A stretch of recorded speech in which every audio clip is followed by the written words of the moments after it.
ఓం శ్రీ పరమాత్మనే నమః. శ్రీ పరబ్రహ్మణే నమః. శ్రీమద్భగవద్గీత 11వ అధ్యాయము విశ్వరూప సందర్శన యోగము. ఈరోజు మనం 33వ శ్లోకాన్ని తెలుసుకుంటున్నాము. అర్జునుని ప్రశ్నలకు భగవానుడు సమాధానం చెప్పటం కూడా ఈ 33వ శ్లోకంలో మనం తెలుసుకుంటాము. తస్మాత్త్వముత్తిష్ఠ యశో లభస్వ జిత్వా శత్రూన్ భుంక్ష్వ రాజ్యం సమృద్ధం భయైవైతే విహతాః పూర్వమేవ నిమిత్తమాత్రం భవ సవ్యసాచిన్. కనుక ఓ సవ్యసాచి లెమ్ము, కీర్తిగాంచుము, శత్రువులను జయించి సర్వసంపదలతో తొలతూగు రాజ్యమును అనుభవింపుము. వీరందరూ నా చేత మునిపే హతులైన వారు, నీవు నిమిత్త మాత్రుడవు కమ్ము. కాబట్టి నీవు లెమ్ము, శత్రువులను జయించి కీర్తిని పొందుము, పరిపూర్ణమైన అంటే నిష్కలంకమైన రాజ్యాన్ని నీవు అనుభవించు. వీరందరూ ఇదివరకే నా చేత చంపబడి ఉన్నవాళ్ళు కాబట్టి ఓ అర్జున, నీవు నిమిత్త మాత్రుడిగా ఉండుము అని భగవాన్ అర్జునుడితో చెప్తున్నాడు.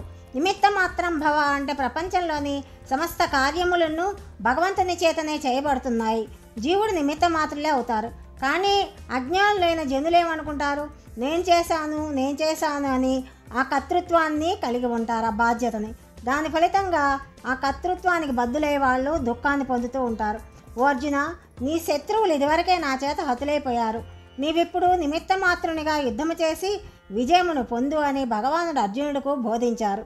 దీన్ని బట్టి ఈ జగత్తందలి సమస్తము భగవంతుని చేతే చేయబడుతున్నదని జీవుడు భ్రాంతిలో పడి అహంభావమును కలిగి వ్యర్థముగా తనపైన కర్తృత్వాన్ని పెట్టుకుంటున్నారని మనకిక్కడ స్పష్టమైపోతున్నది.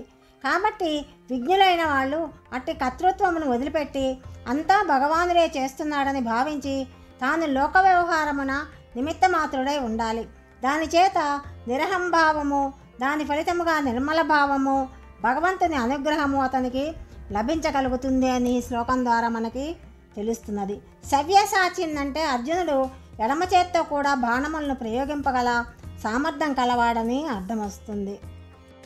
అర్జునుని ప్రశ్నలకు భగవాన్ ఇంకా సమాధానం చెప్పటము తదుపరి 34వ శ్లోకంలో మనం తెలుసుకుందాం. సర్వం శ్రీకృష్ణార్పణమస్తు.